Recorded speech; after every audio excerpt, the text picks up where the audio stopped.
Strategic evaluation and control process. इससे पहले हमने स्ट्रैटेजिक मैनेजमेंट का मीनिंग कवर किया था, उसकी कैरेक्टरिस्टिक्स और उसके चैलेंजेस। अब हम ये नेक्स्ट टॉपिक है हमारा स्ट्रैटेजिक मैनेजमेंट का, वो कवर अप करेंगे। तो स्ट्रैटेजिक इवैल्यूएशन क्या होता है? इवैल्यूएशन का मतलब क्या होता है? बेसिकली हम इसको सिंपली समझें, इवैल्यूएट करना। जैसे हम स्कूल्स में होते हैं तो हमारी परफॉर्मेंस को टीचर्स इवैल्यूएट करते हैं, ठीक है। तो इसमें हमारे पॉजिटिव्स नेगेटिव्स दोनों चीज़ देखी जाती है। उसके बाद डिसीजन मेकिंग होती है। तो यहाँ पे हम स्ट्रैटेजी जो हमने बनाई है उसको इवैल्यूएट करेंगे, ठीक है। और देन हम कंट्रोल करते हैं उस प्रोसेस को।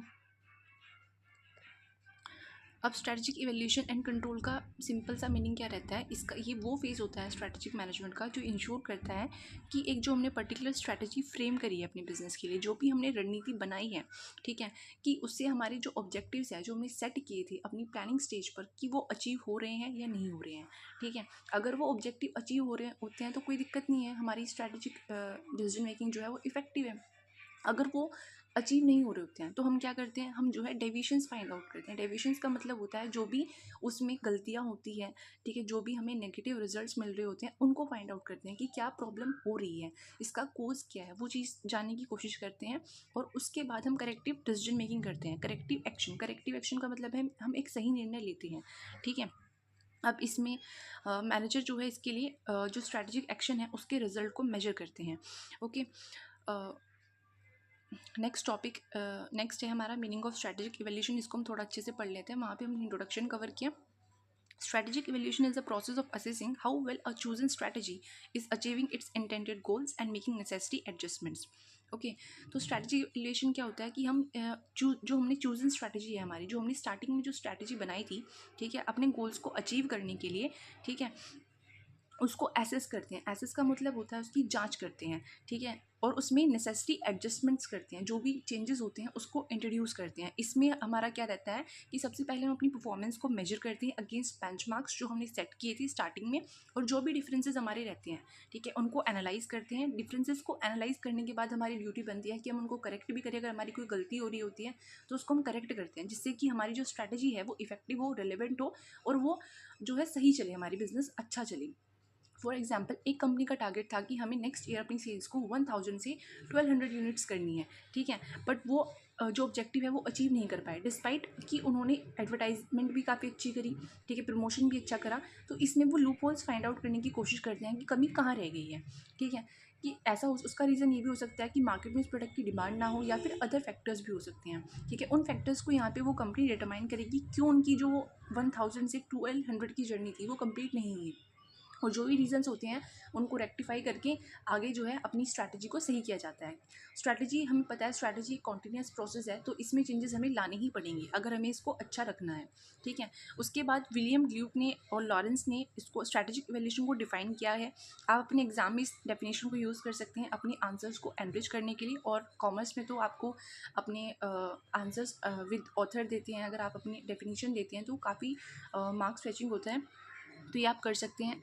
अब evaluation of strategy is that phase of strategic management process in which the top managers determine whether their strategic choice is implemented एक second is implemented in meeting the objectives of the enterprise. मतलब इसमें यही है कि वो ये भी एक फेज़ ही है स्ट्रैटेजिक मैनेजमेंट का, जिसमें हम इवैल्यूएट कर रहे हैं, ठीक है, जिसमें टॉप मैनेजर क्या करता है, स्ट्रैटेजिक चॉइस जो उन्होंने डिटरमाइन करी थी उसको देखते हैं कि क्या वो ऑब्जेक्टिव्स को अचीव कर पा रही है या फिर उनको मीटअप कर पा रही है, वो चीज़ इसके अंदर होती है, ठीक है। इसका सिंपल सा प्रोसेस है कि सबसे पहले स्ट्रैटेजिक इवैल्यूएशन में आप क्या करोगे, आप अपनी जो प्लान परफॉर्मेंस होती है उसको अपनी एक्चुअल परफॉर्मेंस के साथ कंपेयर करोगे, जो भी डेविएशंस होंगे आप उनको करेक्ट करोगे, ठीक है। और सिंपल आपको याद रखना है कि ये एक फेज़ होता है स्ट्रैटेजिक मैनेजमेंट का।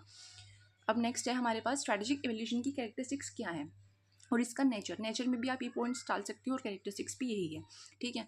जो स्ट्रैटेजिक इवैल्यूएशन है हमारा, ये गोल ओरिएंटेड है, ठीक है। गोल ओरिएंटेड क्यों है? इसमें हमारा जो ध्यान है, हमारा फोकस हमारी गोल्स पे रहता है। इसमें हम कोशिश करते हैं कि जो हमने गोल्स अपने सेट किए थे, ठीक है, जो भी हमारे इंटेंडेड ऑब्जेक्टिव्स थे उनको अचीव करने का पूरा फोकस रहता है, ठीक है। जैसे सेल का मैंने एग्जाम्पल दिया था स्टार्टिंग में आपको 1000 यूनिट्स से हमें 1200 यूनिट्स करनी है, तो यहाँ पे ऑब्जेक्टिव है सेल्स को इंक्रीज़ करना। तो जो भी एक्टिविटीज़ की जाएंगी एडवर्टाइजिंग प्रमोशन वो सेल्स को इंक्रीज़ करने के लिए की जाएंगी। यहाँ पे हमारा ओरिएंटेशन गोल की तरफ रहेगा। ठीक है, हम यहाँ पे जो अपने प्री डिटरमाइंड गोल्स होते हैं उनको अचीव करने की कोशिश करते हैं स्ट्रैटेजिक वैल्यूएशन के थ्रू। ठीक है, इसके अंदर हमारा मेजरमेंट होता है, मैंने स्टार्टिंग में बताया आपको कि हम अपनी एक्चुअल परफॉर्मेंस और जो हमारी प्लान परफॉर्मेंस होती है उन दोनों को मेजर करते हैं। ठीक है, उनके बीच कंपैरिजन करते हैं। ठीक है, कंपैरिजन करने के बाद ही हमें सारी बातों का पता लगता है कि क्या प्रॉब्लम्स है क्या प्रॉब्लम्स नहीं है। ओके, तो इसमें हम मेजर करते हैं अपनी जो भी सिचुएशंस होती है, जो भी अदर फैक्टर्स जो भी होते हैं, मतलब सबको हम मेजर करते हैं। ठीक है, और दूसरा जो पॉइंट है आगे आता है, तो स्ट्रैटेजिक इवैल्यूएशन आज का काम नहीं है। ठीक है, एक कॉन्टीन्यूस प्रोसेस है। आपकी स्ट्रैटेजी कहीं पर भी लैक कर सकती है, आपको उसकी कॉन्टीन्यूस स्कैनिंग करनी पड़ेगी। ठीक है, हम इन्वायरमेंटल स्कैनिंग करते हैं तो वो चीज़ यहाँ पे है, क्योंकि काफ़ी डायनेमिक प्रोसेस है, स्ट्रैटेजिक मेकिंग इतना ईजियर प्रोसेस नहीं रहता है। तो यहाँ पे हमें कॉन्स्टेंटली उसको मॉनिटर करना पड़ेगा, और इसलिए इसको बोला गया है कि एक कॉन्टीन्यूस प्रोसेस है जिसमें आपको चेंजेस इंट्रोड्यूस करनी ही पड़ेंगी। ओके, नेक्स्ट है इफेक्टिव यूज़ ऑफ रिसोर्सेज। अब स्ट्रैटेजिक इवैल्यूएशन कर रहे हो आप, ठीक है, आप स्ट्रैटेजी के हिसाब से काम कर रहे हो।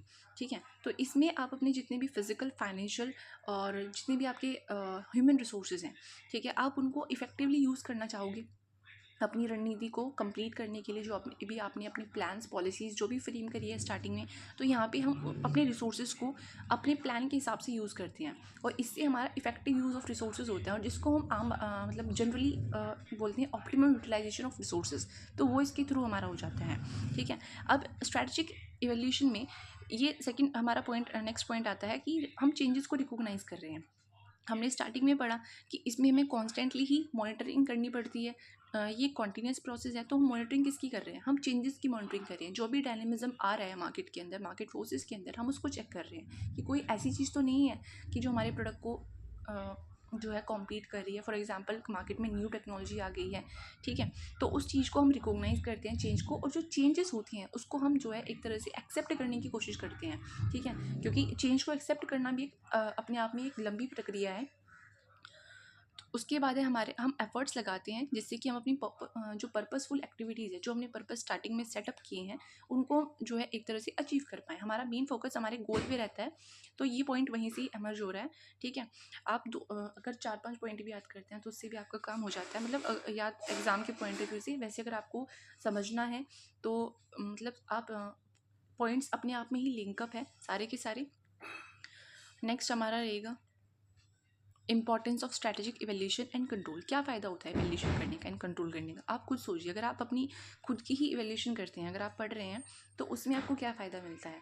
आपको पता लग जाता है कि आप क्या अपने गोल्स, या अगर आपने कोई भी मॉक देना है, कुछ भी करना है, तो उसमें आप क्या कर रहे हो, कैसी परफॉर्मेंस है आपकी, तो आप इवैल्यूएट करते हो ना। आप टेस्ट लगाते हो कोई भी एग्ज़ाम देने से पहले। ठीक है, तो वो उसकी क्या फ़ायदे होते हैं? उससे आप टाइम मैनेजमेंट सीख सकते हो। ठीक है, अपने जो रिसोर्सेज आपके पास अवेलेबल है उनको सही इस्तेमाल कर सकते हो।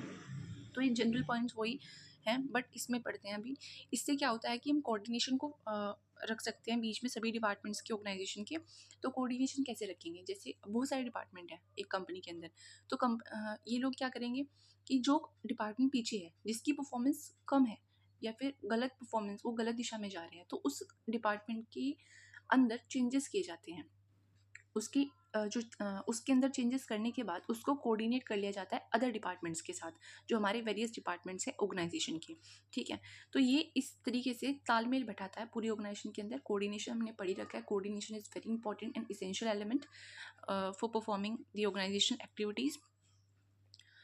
सो इसमें हम नेक्स्ट पॉइंट पढ़ते हैं optimum utilisation of resources. Optimum utilisation होगा ही होगा, बिकॉज आप क्या करोगे, आप अपने जितने भी फिजिकल, फाइनेंशियल, ह्यूमन रिसोर्सेज हैं उनको एक ही दिशा में उनको प्रेरित करोगे आगे जाने के लिए, मोटिवेट करोगे, तो इससे सही यूटिलाइजेशन हमारा रिसोर्सेज का होगा। और यहाँ पे हम चेंजेस को भी बार बार क्या करते रहते हैं, चेक करते रहते हैं कि कोई चेंजेस हो तो नहीं रहे हैं। इसके लिए कंपनीज क्या करती हैं आज के टाइम में, वो अच्छी खासी टीम हायर करके रखते हैं जिससे कि वो चेंजेस को जान सके, जो भी चेंजेस होने वाले हैं। ठीक है, फोरकास्टिंग भी करते हैं वो। ठीक है, तो इससे जो है अगर हम ऑप्टिमम यूटिलाइजेशन कर रहे हैं, अपनी सोर्सेज को बहुत बेहतरीन तरीके से इस्तेमाल कर रहे हैं, तो इससे क्या होगा, हमारी प्रोडक्टिविटी भी अच्छी होगी, इफिशियंसी भी अच्छी होगी। ठीक है, अब जो स्ट्रैटेजिक इवैल्यूएशन है वो हमारे ऑपरेशंस को गाइड करता है, उनको सही दिशा दिखाता है। ठीक है, और ये हमें हेल्प करता है स्ट्रैटेजिक जो चॉइस है उसको चेक करने में। जो भी हमने स्ट्रैटेजिक चॉइस, जो भी हम स्टार्टिंग में बनाते हैं, जो अपने प्लान्स बनाते हैं उसको हम चेक करते हैं। चेक का मतलब है उसको हम कंट्रोल करते हैं, उसकी हम चेकिंग करते हैं क्या वो सही है या नहीं है, जो भी हमने फॉर्मुलेशन स्टेज पर डेवलप किया है। अब कई बार क्वेश्चन आ जाता है कि जो स्ट्रैटेजिक चॉइस है वो कहाँ पर होती है, तो इसमें आप सिंपल याद रखेंगे फॉर्मुलेशन स्टेज पर होती है, ठीक है। उसके बाद क्या है, स्ट्रैटेजिक एवेल्यूएशन में परफॉर्मेंस अप्रेजल हो रहा है। परफॉर्मेंस अप्रेजल क्यों होगा, आप अपनी डिज़ायर ऑब्जेक्टिव्स जो होते हैं उनको, जो आपने एक्चुअली अचीव किया उसको कंपेयर करते हो। अप्रेजल का मतलब होता है आप उसको अप्रेज करने की कोशिश करते हो, उसको चेक करने की कोशिश करते हो against some standards, against some benchmarks. तो ये परफॉर्मेंस अप्रेजल हमारा इवेल्यूएशन की प्रोसेस से ही होता है और ये इसी के थ्रू फैसिलिटेट होता है, ठीक है, स्ट्रैटेजिक इवेल्यूएशन के थ्रू ही।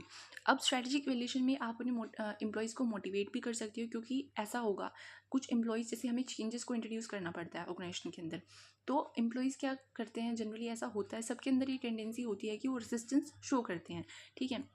तो इसमें आप क्या कर सकते हैं कि आप अपने जो एम्प्लॉयज़ हैं उनको मोटिवेट करेंगे उन चेंजेस को एक्सेप्ट करने के लिए, ठीक है। और इसके लिए आप उनकी पीरियडिक परफॉर्मेंस रिव्यू करोगे। अगर आप उनको जैसे आप उनकी परफॉर्मेंस को बताते रहोगे कि आप 50% अच्छा कर रहे हो, आप 75% अच्छा कर रहे हो, आप 95% अच्छा कर रहे हो, तो जो 50% वाला बंदा है वो 95% वाले की तरफ बढ़ने की कोशिश करेगा।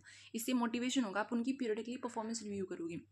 जैसे आप स्कूल में हो, कॉलेजेस में हो, आपके टेस्ट होते हैं, टेस्ट होने के बाद जिसके मार्क्स ज़्यादा आते हैं, ठीक है, टीचर उसको अच्छा खासा थोड़ा दिखाते हैं कि भाई इस बच्चे ने अच्छा किया है, तो जो दूसरे बच्चे होते हैं उनके अंदर भी इच्छा होती है कि वो भी उतने मार्क्स ले के आएँ। तो वही काम यहाँ पे होता है कि आपकी परफॉर्मेंस जो है वो चेक हो रही है डे बाई डे बेसिस पे।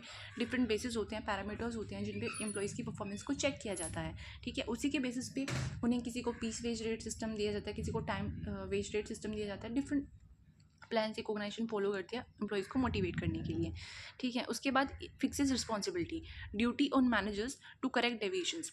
अब क्या होता है कि यहाँ पे मैनेजर के ऊपर ड्यूटी होती है, मैनेजर ही क्या करता है, वो चेकिंग कर रहा है, तो उसको ही क्या करना है, वो जो प्रॉब्लम्स आ रही हैं, जो भी डेविएशंस आ रही है उनको सही करना है, ठीक है। इससे एक रिस्पॉन्सिबिलिटी फिक्सेशन हो जाता है। यहाँ पे ऐसा नहीं हो सकता कि आप बोलो कि आपको करना था, आपको करना था, ये रिस्पॉन्सिबिलिटी मैनेजर की है, उसको चेंजेस सही करवाने हैं, ठीक है। और इससे क्या है कि आप फ्यूचर में स्ट्रैटेजिक प्लानिंग अच्छे से कर पाओगे। अगर आपने पीछे अच्छे करी है तो आगे भी आप अच्छा करोगे, ठीक है। तो ये क्रिएट करता है inputs for future strategic planning, ठीक। इंपॉर्टेंस हमने कर ली। इंपॉर्टेंस में आप पॉइंट्स ध्यान रखेंगे। इससे कोऑर्डिनेशन होता है, ऑप्टिमम यूटिलाइजेशन ऑफ रिसोर्सेज होता है, ये एक गाइड की तरह काम करता है। इससे हम अपनी स्ट्रैटेजिक चॉइस को चेक कर सकते हैं, परफॉर्मेंस को अप्रेज कर सकते हैं, एम्प्लॉयज़ को मोटिवेट करने का भी अच्छा तरीका है, और रिस्पॉन्सिबिलिटी फिक्सेशन होता है, और इनपुट्स अच्छे मिल जाते हैं हमें फ्यूचर के लिए। अगर हम पीछे का एक्सपीरियंस जो हम बैकवर्ड लुकिंग से अपने आगे की जो फॉरवर्ड लुकिंग है, अपनी जो प्लानिंग है फ्यूचर की, वो कर सकते हैं। नेक्स्ट है हमारा process of evaluation and control. इसको हम नेक्स्ट वीडियो में अप करेंगे। आज के लिए बस इतना ही, और मैं आपको समराइज़ कर देती हूँ कि हमने आज क्या क्या पढ़ा। सबसे पहले हमने स्ट्रैटेजिक इवैल्यूएशन का मतलब पढ़ा, ठीक है, इसमें कि भाई क्या हम करेंगे, कैसे करेंगे। उसके बाद हमने मीनिंग ऑफ स्ट्रैटेजिक इवैल्यूएशन पढ़ा, देन हमने कैरेक्टरिस्टिक्स पढ़ी, देन हमने इंपॉर्टेंस पढ़ी, और ये नेक्स्ट जो है प्रोसेस है, ये नेक्स्ट वीडियो में आप लोग देख लेना। मैं इसके लिए नेक्स्ट वीडियो लेकर आऊँगी। Okay, thank you.